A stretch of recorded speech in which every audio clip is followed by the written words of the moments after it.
بسم الله الرحمن الرحيم وبه نستعين. إن شاء الله هنبدأ مع بعض في الشابتر الجديد هنتكلم فيه Getting Started with JDevelopment. شابتر بسيط. تعالى كده نشوف السلايد الأول نتكلم عنها وبعد كده نبتدي نشرح الشابتر. بيتكلم معايا على البنفيت الموجودة في JDeveloper، إزاي تستخدم features أو use features of JDeveloper IDE. IDE يعني Integrated Development Environment. create application project and connection in JDeveloper. ازاي تقدر تعمل application وازاي تقدر تعمل project وازاي تقدر تعمل connections باستخدام JDeveloper. تفتح JDeveloper ازاي. الجي دي كي رول هو اوريدي كده كده بتبقى متعرفة جاهز. ايه هي الويندو اللي انت هتتعامل معاها؟ بيقول لي application navigator, database navigator, editor, component palette, resource, data control panel, structure window, property inspector, log window. وهنشوف كمان حاجات تانية زي موضوع الابليكيشن سيرفر. نشوف كل الويندو دي ان شاء الله مع بعض حالا. ازاي بتعمل عملية explain وتشوف الايتم اللي موجود داخل البروجكت بتاعك. اوكي، هنا تقدر تعمل نيو عنصر جديد create new connection. تابلاي فلتر معين، عايز تفلتر على داتا معينة. ازاي تستخدم الاديتور وهي الاماكن اللي انت تكتب فيها الكود بتاعك او تedit العناصر اللي هي الجي يو اي او الحاجات اللي هي تedit properties معينة. الكلام ده ان شاء الله هنشوفه حالا. دي الكومبوننت بالك وازاي تقدر تستخدمها وازاي تقدر تعمل كاستم كومبوننت خاصة بيك. تعمل كومبوننت ات فيفورتس كومبوننت، يعني تشوف ايه هي الفيفورتس او ايه هي العناصر اللي انت تستخدمها دايما وتحطها في الفيفورتس ايتم عندك. هنا تقدر تشوف مثلا الكونكشنز اللي موجودة في الداتابيز وخلافهم اللي هو من الكونكشن. الاستراكشر ويندو واستخداماتها ان شاء الله هنشوف الاستراكشر. البروبرتي انسبكتور بتاعتي اللي هي فيها الخواص بتاعت العناصر اللي هي الرسومية. اللوج بتاعتي برضك وازاي تتعامل معاها.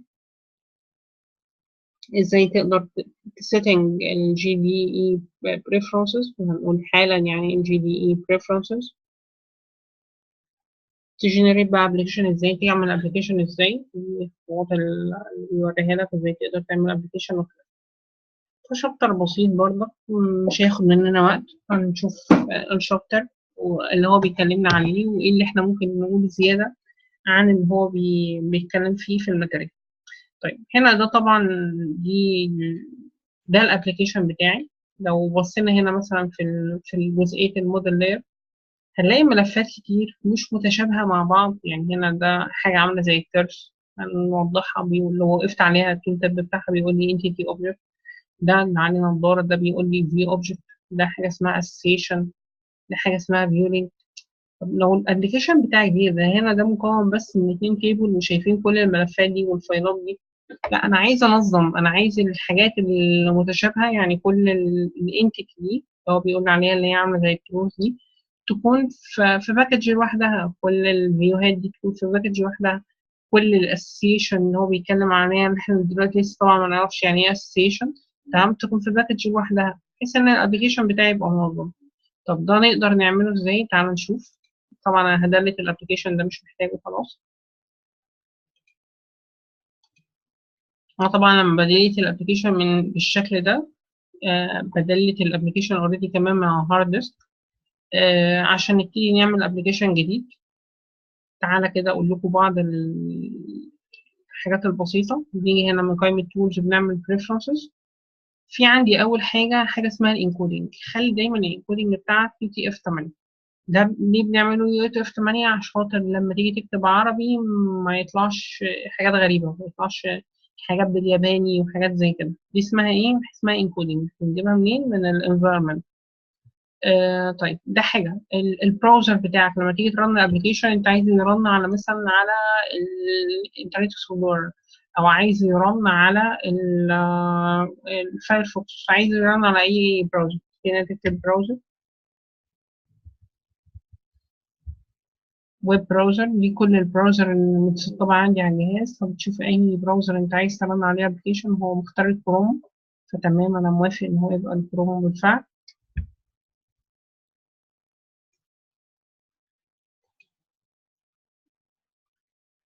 هشيل بس الفلتر ده بحيث إن كل حاجة ترجع لي زي ما كانت. لا أنا مش عايز الفايرفوكس، أنا عايز كروم. بعد كده بنشوف بقى ازاي تخلي الفايلات دي تطلع متنظمة. ده من خلال حاجة اسمها اي دي اف بزنس كومبوننت. الاي دي اف بزنس كومبوننت هو ما يوقفش ليه؟ اوكي،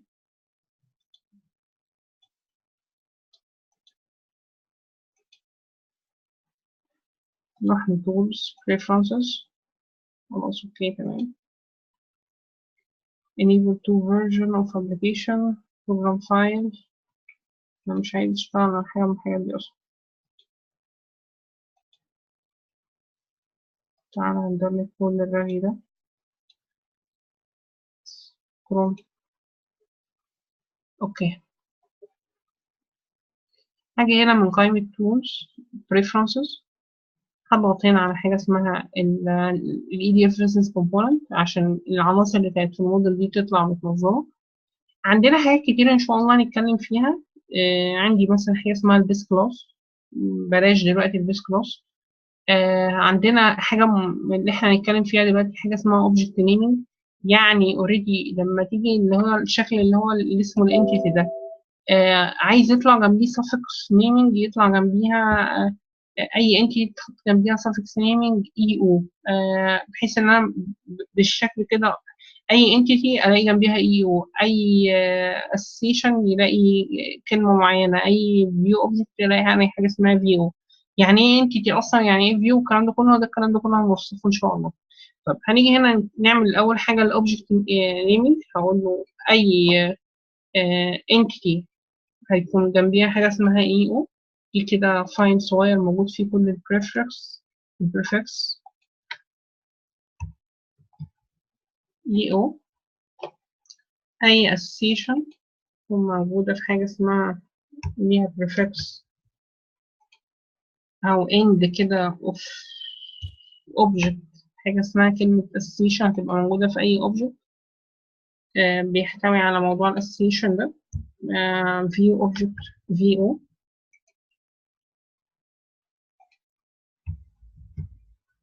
ده في ال، ده اي ام. دي الاوبجكت نيمنج اهي بشكل بسيط قوي. تمام. AM دومين VM.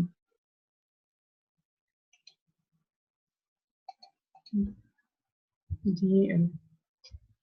طيب دي الاوبجكت نيمينج. طب تبقى متنظمه بقى في باكج، يعني كل باكج زي ما احنا خدنا في الجافا كده، باكج اللي هي زي فولدر بيتحط فيها الايتم بتاعها. هاجي هنا عند الباكج هقول له والله الباكج بتاعت البيزنس كومبوننت تبقى باكج اسمها بي سي، كلها تكون موجوده في باكج اسمها بي سي.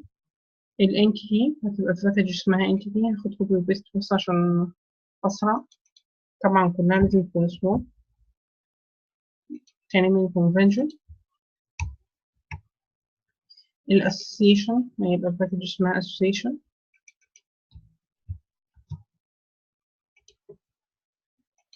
الفيو object حاجة اسمها UI view.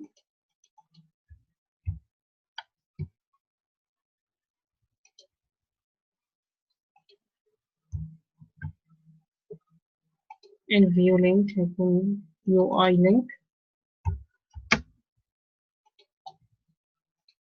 الابلكيشن ريديو هيكون في حاجة اسمها ريديو.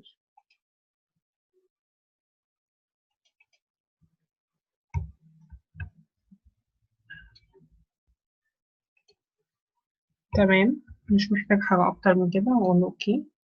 طب دلوقتي بقى لما نيجي نعمل ابلكيشن، أنا طبعا بقول له نيو ابلكيشن بتاعي التايب بتاعي اسمه EDF Vision Web Application. اسم الابلكيشن ايه؟ هقول له اسمه HR. prefix بتاعي هقول له com دوت اتش ار.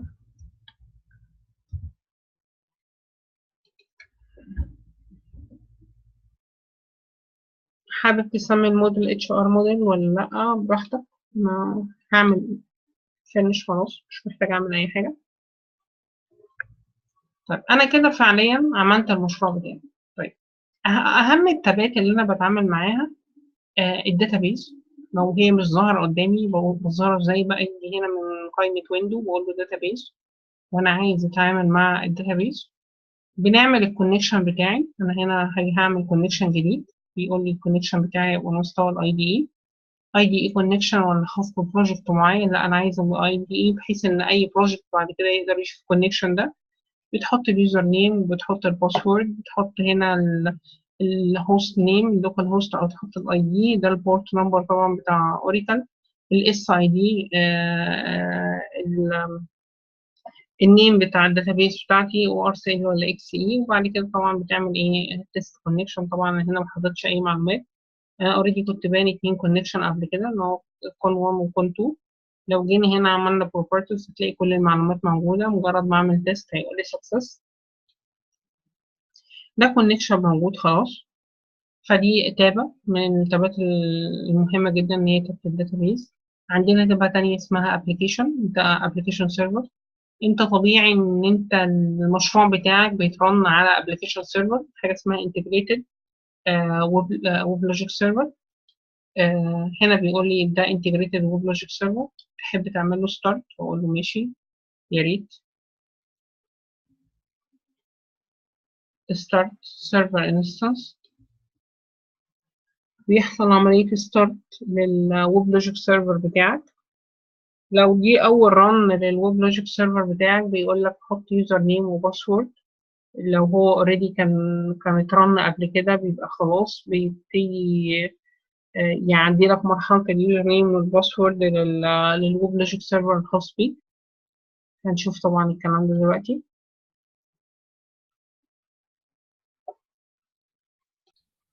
زي ما احنا شايفين حصل اوريدي ستارتد للويب لوجيك بتاعي، وبيقول لي هنا في عندك deployment يعني الابلكيشن بتاعك بيطلع عندي على هيئة حاجة اسمها يير فايل. يعني هنا الابلكيشن بتاعي كان اسمه اتش ار. لما ننزل تحت كده شوية هتلاقي هنا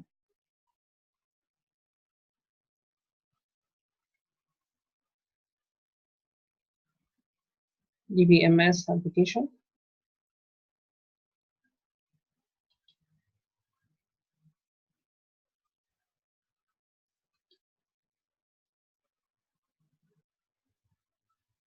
هو هنيجي نسمع على ابلكيشن السيرفر قديم.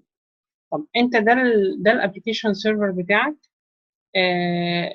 اللي كان موجود او اللي كان معمول له عملية كونفيجر. انت حابب توقفه؟ تعالى هنا هنعمل له ترمينيت.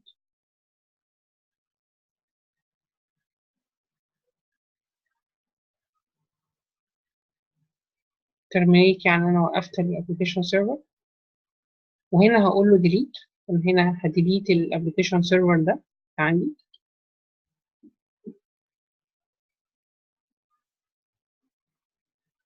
انا طبعا بقدر اكريت ابلكيشن سيرفر تاني، مفيش اي مشاكل خالص.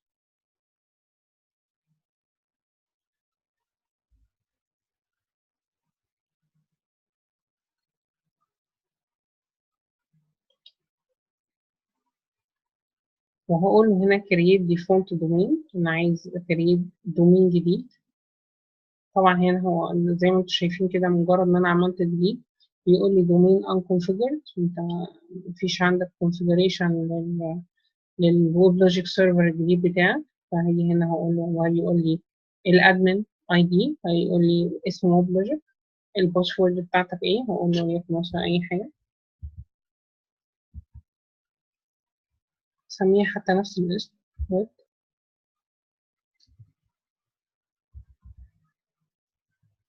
لوجيك 1 2 3.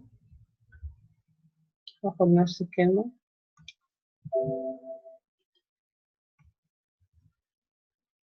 مم. طيب نكتبها ويب لوجيك 1 2 3.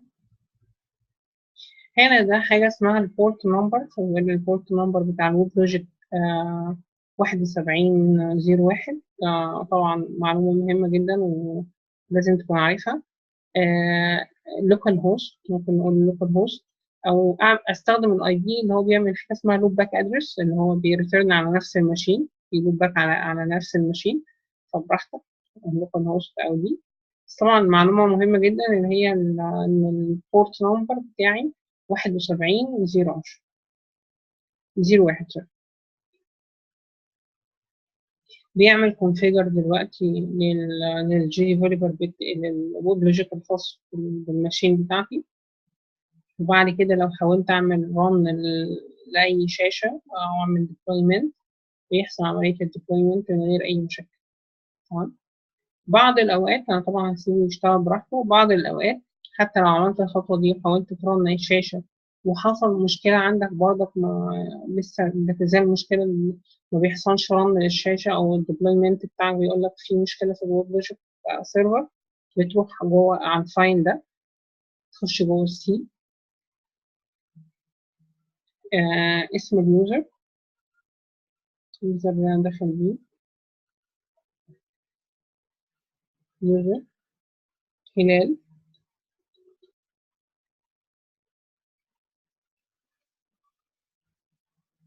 سوري. بتخش هنا جوه الديفولت، اب داتا، رومينج.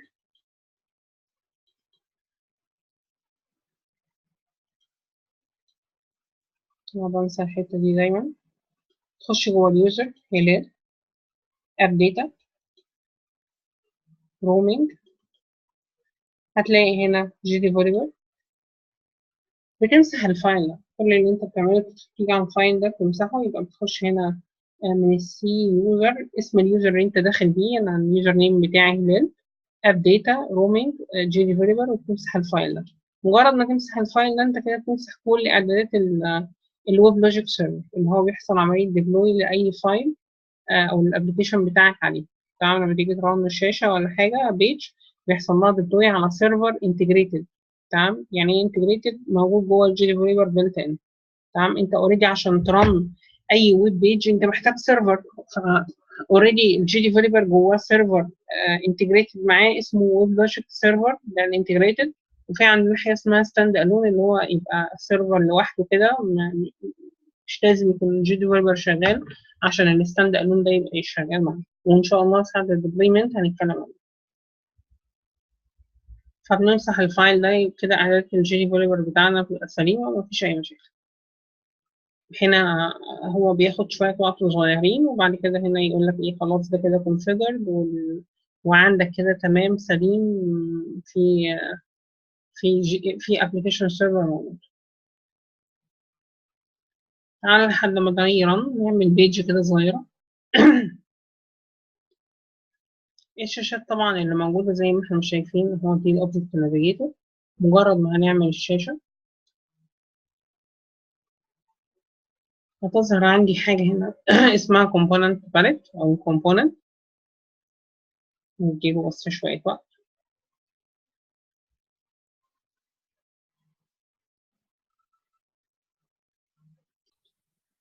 ظهرت بالفعل الكومبوننت عندي، دي المنطقة اللي فيها الكومبوننت اللي أنا بقدر أعمل عملية دراج أند دروب على أي بيج على طول. حطيت وليكن البوتون البسيط ده، أعمل دراج أند دروب عليه، بتحط البوتون فعلا. حابب اعمل دي كده طبعا اسمها الستراكشر ويندو. الستراكشر دي بيوريني الستراكشر بتاع الكومبوننت، يعني هنا بيقول لي عندك كومبوننت وجنبيها كومبوننت تانية. دايما بنشتغل من منطقة الستراكشر دي وهنوضح الكلام ده ان شاء الله.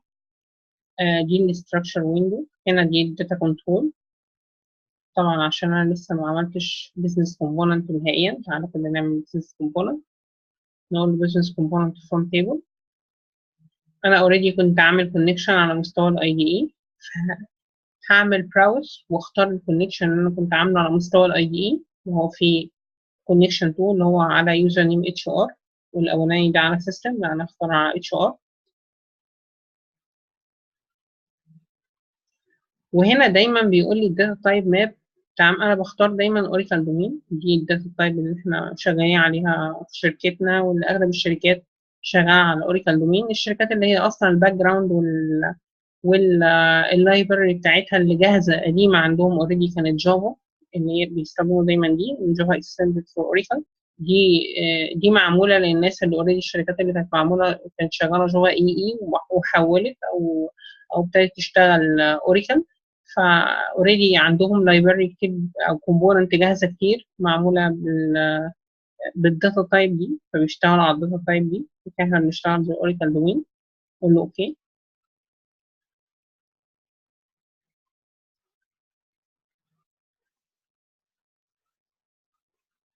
بيظهر قدامي بقى اللي هي السايكل اللي هي بتكون الاوراكل الاو ار مابنج او الاو ار ام اللي هي الاوبجكت ريليشن مابنج، اللي انا بختار فيها حاجه اسمها الانتيتي والفيو والابلكيشن مديول. طبعا الكلام ده كله هنوصفه بشكل تفصيلي. ظهرت قدامي الويزر، بقول له هنا براوس. اخترت الديبارتمنت الانجليز. كفايه. هنا زي ما انت شايف، بص بيحطوا في باكج على طول، اللي انت عامل موضوع البريفكسز ده بيحطوا في باكج اسمها انتيتي. تمام.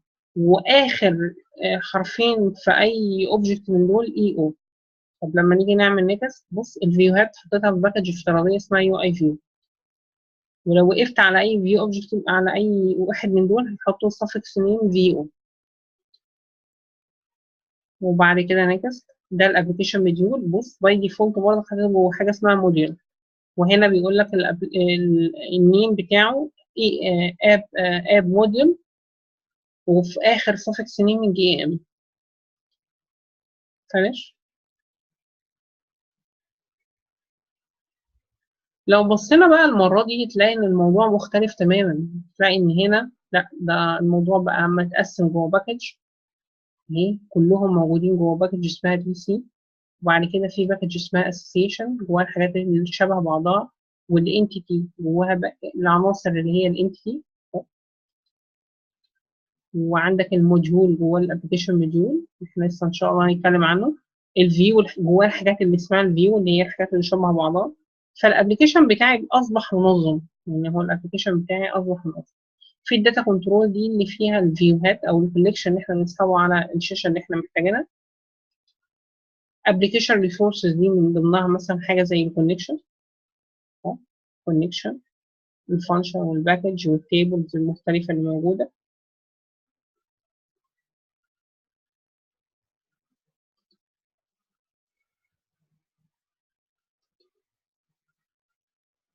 طبعا لو في استخدمت انت اي لايبرري برضه بتكون موجوده فيها في الابلكيشن ريسورس.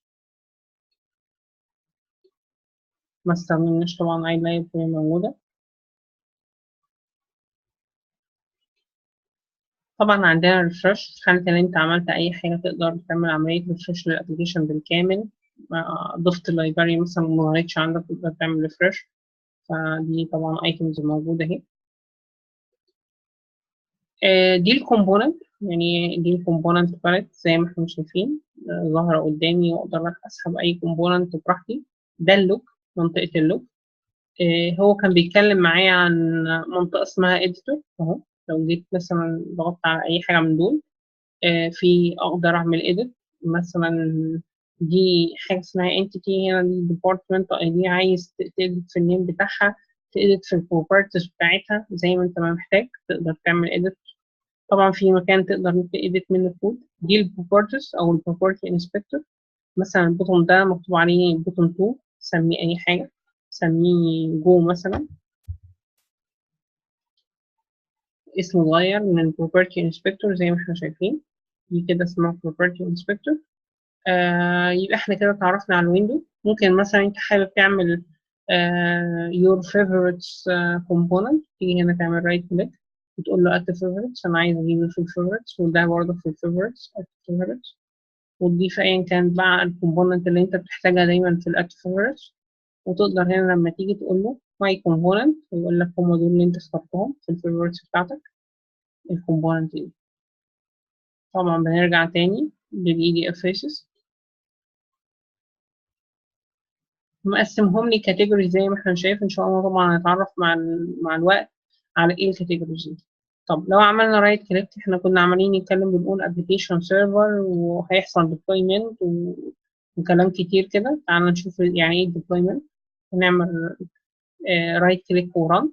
فدي بيج عشان يحصل لها عملية تشتغل وترن وتبقى موجودة قدامي والناس تقدر تنافيجيت عليها، لازم تتحط على ابلكيشن سيرفر.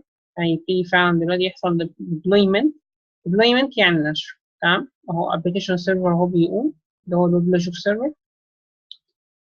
وهتلاقي هنا في ناحية الابلكيشن سيرفر شوية ملفات ابتدت تبقى موجودة، اللي هو عملية الديبلويمنت اللي احنا بنقول عليها. لو لاحظنا فعلا هو اوريدي، هي طبعا الصفحة دلوقتي ان شاء الله المفروض ان هي هتبتدي ترن. تحت هنا بيقول لك فعلا في deployment one data source، وبعد كده deployment application. وهنا في الابلكيشن سيرفر في ابتدت شوية فايلات كده ابتدت تظهر عندي. لما يكمل طبعا الديبلويمنت للآخر هنبتدي نفتحها ونتفرج عليها. أنا بس بعمل بوز عشان خاطر الرامات عندي ضعيفة شوية، فبياخد وقت على لما بيعمل عملية رام. بالفعل حصل الديبلويمنت زي ما احنا شايفين، واوريدي هنا فعلا البوتومز ظهرت. ولو جينا هنا هنلاقي هنا فعلا بيقول لي في الديبلويمنت بتاعي. نفتح نعمل اكسباند. بيقول لي ده الاتش ار اهو، ده الابلكيشن بتاعي موجود جوه الديبلويمنت، خلاص بقى موجود على السيرفر. وهنا ده الاتش ار على هيئه حاجه اسمها اير فايل، وجوه الدي ام اس ابلكيشن، دومين نيم سيستم ابلكيشن اهو.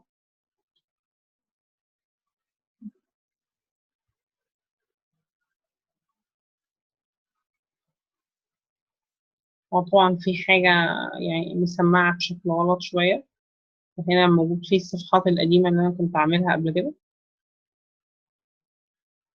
حتى الان يعني لسه موجوده جواه. بس يعني هي دي فكره الديبلويمنت بشكل بسيط. ده السيرفر اهو، او ده الابلكيشن سيرفر بتاعي.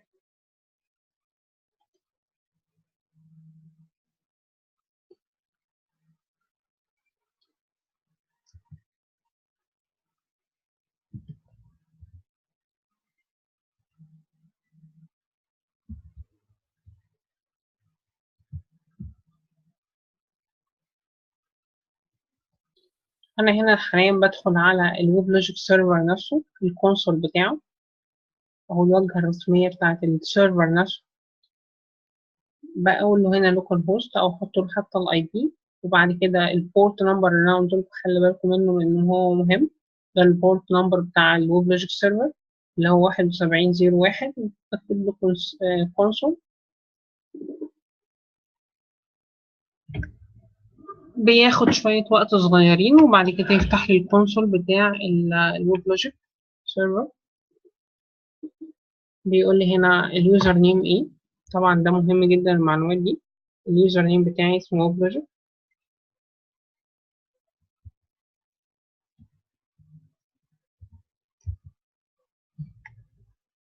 تمام. الباسورد نفس الفكرة.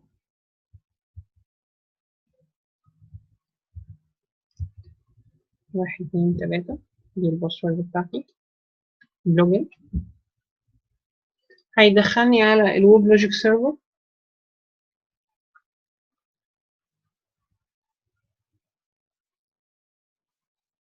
دخلني بالفعل على الويب لوجيك سيرفر. طبعا في تابات كتير جدا وفي معلومات كتيرة. الويب لوجيك سيرفر ده أصلا عبارة عن 3 كورسات، في اللي هو الاسنشن والادمن 1 والادمن 2.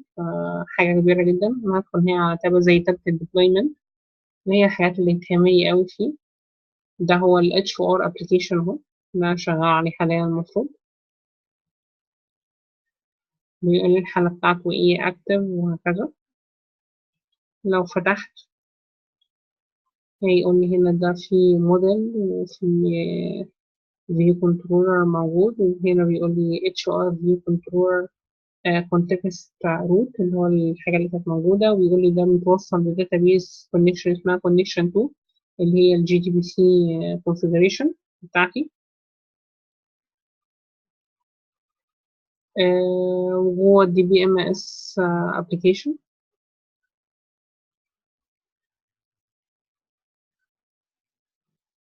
مفيش داتا موجودة.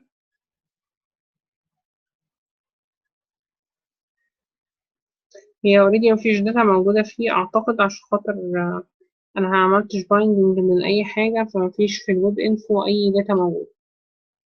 فإن شاء الله الحاجات دي، المعلومات دي إن شاء الله كمان لما نيجي ساعة الديبلويمنت هنعمل لها كفر بشكل كويس. فده الويب لوجيك سيرفر أهو، أو أبلكيشن سيرفر اللي إحنا بنشتغل عليه. كده إحنا نشوف التابات اللي هي موجودة في الماتيريال، واللي هي كمان ما جابش سيرتها جوه الماتيريال بتاعتنا. ف يعني نكتفي بالجزء ده كده في الشابتر 2. خدنا الحاجات اللي هي تهمنا منه، أو خدناه اوريدي الحمد لله كله، وحاجات اوريدي مش موجودة فيه. فإن شاء الله بقى الشابتر الجاي نبتدي فيه على شابتر 3. السلام عليكم.